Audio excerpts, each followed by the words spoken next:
I'm realizing I have a unplanned learning opportunity that I bet a lot of you folks out there have also.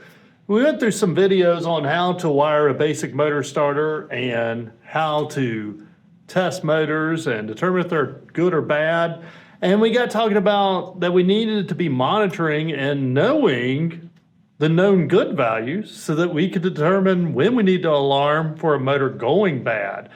And that kind of brought up the topic, well, what if we don't have any way to actually monitor our motor? So I have a PowerFlex 525 here, and this trainer does not have a PLC. It is designed to simulate a really basic motor. And I could add a PLC, but here's a good example. A lot of you got pump stations out there, drives, just a basic alternator setup, lead lag floats, things like that. There's a lot of applications where we don't have controls. And I got thinking, okay, well, what could we do to actually monitor a drive or even a basic motor starter when we don't have a PLC? So I reached out to my friends over at Opto 22 and arranged to get us a groov epic that we can play with. And I see everybody talk about how groovy these things are, but honestly, folks, I'm pretty excited to learn about this. So I'm sure I should read the instructions, but we're just going to try this thing out. So first, it is very compact. I'll probably be able to ship this over, get it on there. It has a good amount of configurable I/O. And yeah, let's just go ahead and plug it into it and figure out what we can learn. And we'll go ahead and just shove it into this trainer. And okay, right away I got some blinky lights. That's cool. First, I could have just looked at the instructions right here because it tells us to go to a web browser and enter the host names. So on the side of this, I do see I have a host name of Opto-06-30-BC. So I'll enter HTTPS://Opto-06-30-BC, enter. Whoa, and look at there. That thing is right out there. We're going to proceed. And then we'll hit the let's get started. And all right, so the first thing I got to do is I got to create a username. We'll create an account. And looks like I do quick start or configure device. I just want to go configure the device, I think. Ooh, well, that's really exciting already. So where am I going to start? I'm going to start here at network, and we're going to configure it. And then we're going to take it off of DHCP, and we're going to go to a manual address, and mine is going to be 192.168.1.92. And that is good there. I'm going to give this a gateway because I get the feeling we're going to have some fun with this thing. And I think that will probably be good enough for now. I'm going to hit the save button. Whoops. Oh, it's giving a sample subnet, but this subnet's not actually there. 255, 255, 255, 0.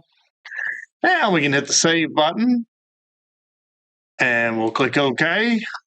I'm going to remember my super secret password and log in. And it does say if you forget your password, you're resetting this thing.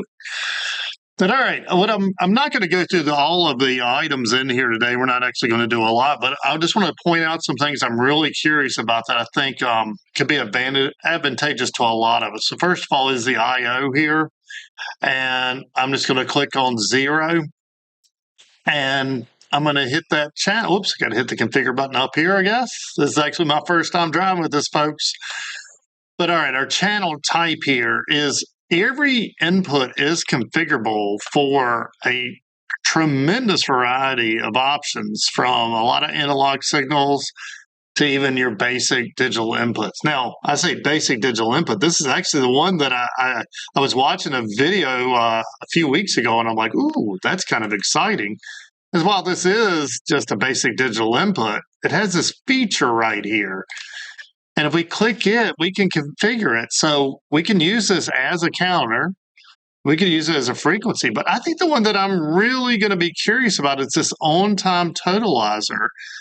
Because at that point, really, we're kind of adding a runtime timer to your basic motor starter without actually needing a PLC locally.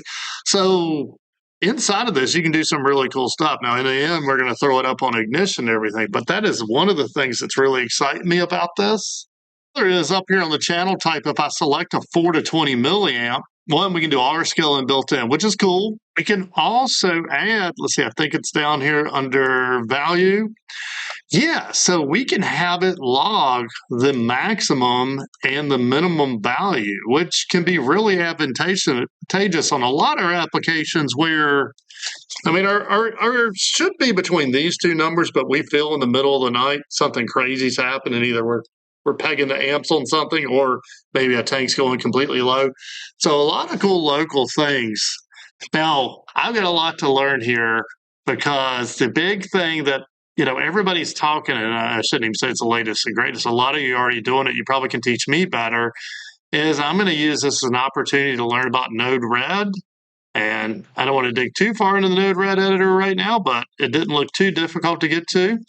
And then, yeah, we have ignition built in right here, and we're going to do some cool stuff with it. And ultimately, yeah, we're going to try to add some devices without PLCs to ignition, and also using the local display that we can get right here in Opto 22. So one, if you have used Node-RED, throw it down in the comments. Let me know tips, anything you can get me on that, because yeah, I've seen some videos on it, but I've never actually played with it. And yeah, let me know how you've used Opto 22's Epic Groove before.